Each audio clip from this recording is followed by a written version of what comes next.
Hello everybody, welcome back to the table. My name is Devin. And I'm Liz. And this is BoardGamehype.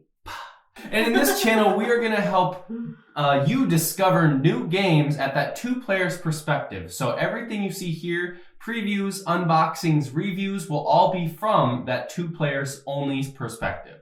And so yeah, we're going to try and get you to find new games that you enjoy and we also enjoy.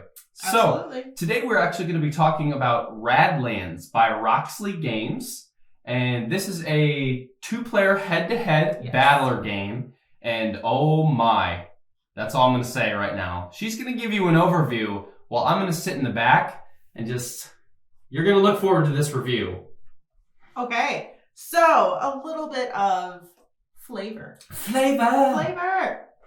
Our tribe has water, and they're coming for it. So we'll strike first. We thought if we hit hard enough, they'd go back home. But there's no home. That's so sad. In Radlands, players will receive 3 unique camps to protect. You win by destroying all of your opponent's camps. This is a game of being savage. This is not a game of being kind. It's a game of survival. So the main resource in the game is water. You use it for, people, events, anything like that. You use it to use abilities on your card. People protect your camps, and then they all have abilities that are different that you can use. You have Punkz, that's what these rebels? Punkz. What are these called? Punks are people too. Just remember that in this Punks game. are people too. You can draw cards, you can jump cards. It's really just all about hitting your enemy where it hurts. Yeah, and that's one of my favorite types of games is I love those two-player head-to-head battlers. And so as soon as I saw this game with the artwork by Manny Trembley too, it's like, okay, you're going to get this. I'm going to get this immediately. And so that was a little bit of the overview of the game. Your players are going to go back and forth, like she said, trying to destroy each other's camps. And you do that by placing people out with special abilities. You have events on the side that will trigger after the first event happens each turn. And then, boom, you're going to go back and try and just defeat your opponent. Yeah. So let's go a little bit over about how to play exactly. Sure. Just a brief overview of how to play. So all players are going to have a hand of, I believe, 6 cards. 1, 2, 3, 4, 5, 6. 6 cards, and those cards are going to consist of those people cards. Looks like that, if you can see that. And then the event cards, like I said earlier. And what you're going to do is on your turn, you're actually going to be getting 3 of these water tokens, which are exceptional, by the way. We have the Kickstarter. I believe I backed this for the collector's edition or exclusive edition. Yeah, deluxe maybe. So we got really nice coins we got here. some play mats. And of course, play mats. Because play mats. Why not enhance your player experience? Right. And so then you're going to take 3 water tokens each turn. You're going to use those water tokens to play cards from your hand, as indicated on the little icon right there that shows you the water. You'll place it where it goes, either the events over here or the people in this little area. And then, boom, you'll use your water essentially that's the currency in the game. Yep. And so you're going to use your water to play different abilities. You can get the water silo, which is when you pay a water, it comes to your hand, and you can actually spend that later on for an extra water. And so it's things like that, back and forth, that there's so many different ways to combine abilities and synergies to really just, take that and give it your all. And this is entirely an apocalyptic wasteland. Yes, too. Very much dystopian, very apocalyptic. Very much all about just destroying your enemy. There's no cooperation. There's no sympathy. Like, it is all about being savage to survive. And on the cards here too, so she had mentioned earlier about junking. So each card actually has an icon on the top left. And if you discard that card, you get that perk of that icon. So like, for example, this one is the Raider. You would discard this, and then you get to perform a Raider's action. And all of the cards have something like that as you go. So, yeah, that is basically the how to play of Radlands. I think we can probably dive right into just our review and the overall thoughts about the game. So, if you haven't been here before, how we do our reviews is on a 5-point scale, and we actually have 5 points of emphasis. Number 1 being components and accessibility. Number 2 being theme and story. Number 3 being artwork and graphic design. And then, number 4 being gameplay and mechanisms. And then number 5 being experience and feelings. Yes, and then we always top it off with, does this game play well at 2 players? Going back to, we want you guys to discover great games at 2 players. So let's start right away on the first topic of interest. Let me get my readers on here. Components and accessibility. Go ahead. What did you think about that? Alrighty. So I actually rated this one at a 4, which a little about our rating scale, I guess we should always clarify. 3 is considered good. It's considered average for us. 2 is kind of like, meh. Opportunities for improvement. 1, you have more opportunities for improvement than you had success, and then I don't think we've ever had to rate anything a 0. I don't honestly believe we'll ever rate anything a 0. That's pretty harsh.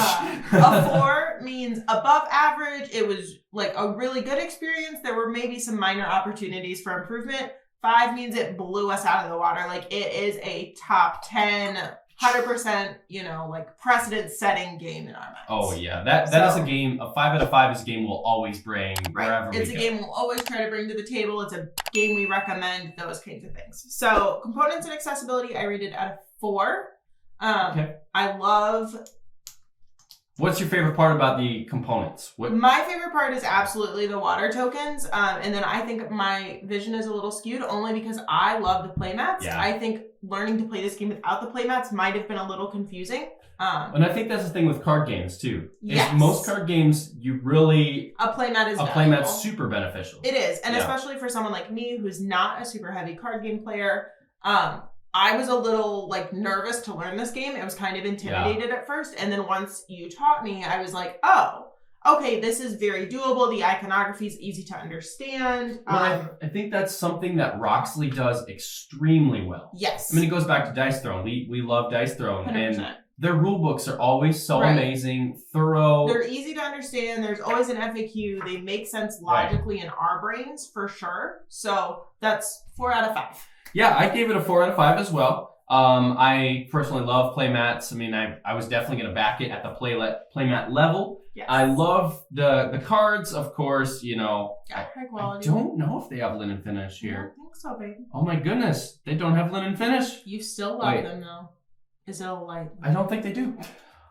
It's a matte finish. That is totally fine. I still like them. I give it a 4 out of 5. I really love these chunky tokens. I love how the artwork and playmats. I mean, come on, let's go. So let's dive right into the theme and story, which is going to be our second point of emphasis. For me, again, 4 out of 5. This entire time, I was like, okay, this story is awesome. I love the apocalyptic wasteland stuff. The way the theme is integrated through the cards, I'm speechless. I actually give it a 5 out of 5. Whoa! I'm way more critical, I guess. I think absolutely, completely echoing your point. You 100% feel like you are in a dystopian society. Oh, yeah. It is apocalyptic. You are fending for your life. Like, you are fighting for that water resource. And so I think they did such a good job pushing that all the way through that it really drove it all the way home for me. Yeah, and I think part of that also really works with the next section. Yes. So let's transition into the artwork and graphic design. This is where I get into the 5 out of 5 levels. This is a 5 out of 5 in all aspects to me. In the rest of the review, spoiler alert.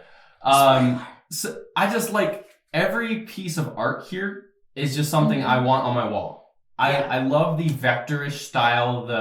The faded color scheme is so unique and interesting, and so I gave it a 5 out of 5. Yeah, so I give it a 4 out of 5. Definitely enjoyed it. I think my favorite thing about this is the fact that the back of the card and the front of the card are both valuable parts of the game. And I've never seen a game do that. Yes, I never have either.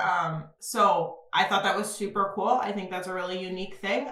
Something I also Punks love. are people too. Yes, Punkz are people too. Something I love about the graphic design, all the iconography, it's incredibly easy to understand. It's consistent. It's easy to see. Like, that made learning the game for me so much easier. So much easier and so much more enjoyable. Like, the first playthrough, I had fun versus, like, kind of a grind of a first playthrough.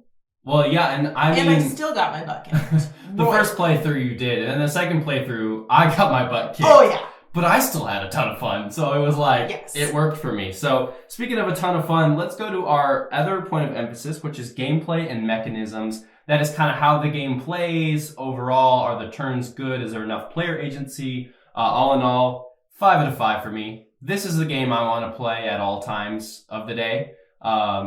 If she's ever like, hey, let's play Radlands, yes, let's play it like yesterday.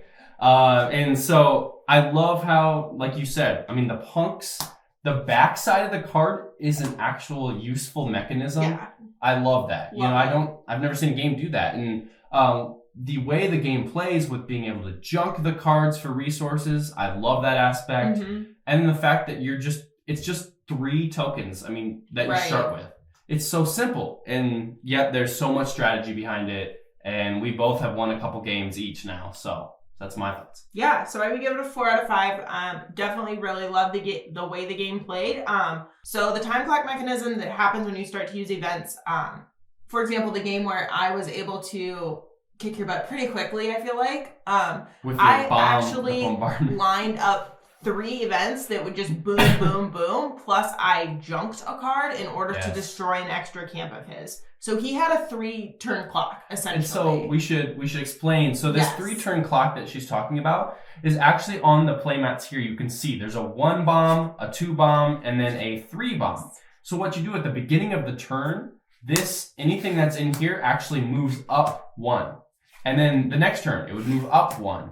And that's just by itself. However, what she's talking about is if you're junking a card with that raid icon, you can move them up again.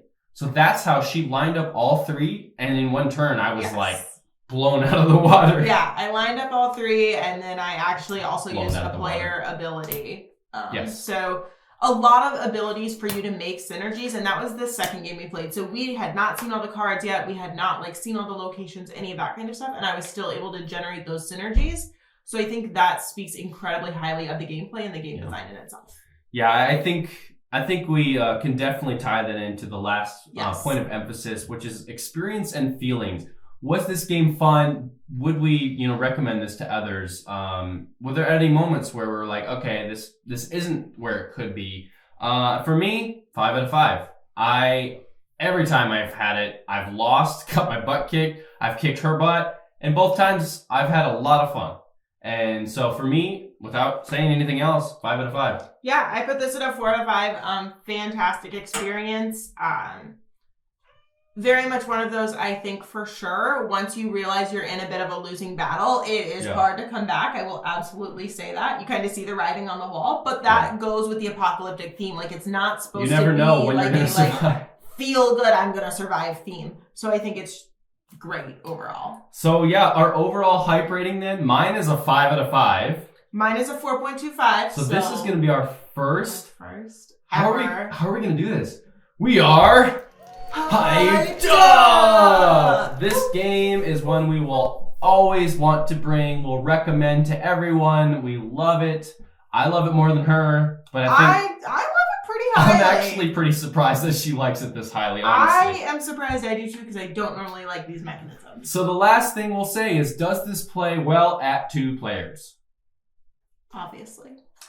It's a 2-player head-to-head game. Come on, Willis. Yes, of course it plays well at 2 players. So, if anything, it was going to get 2 points for being good at 2 players.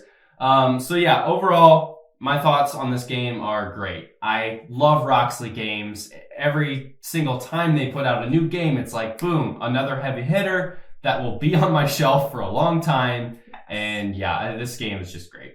It's awesome. Yeah. So yeah, that being said, I believe that's gonna end the video here. Have you played Radlands? Did you get that collector's edition, the exclusive playmats?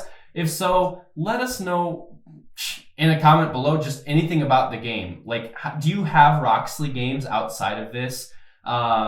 What's your favorite Radlands moment? Because there's been a few times, like that one she was talking about, where she had 3 events lined up and boom, boom, boom, and I got blown out of the water.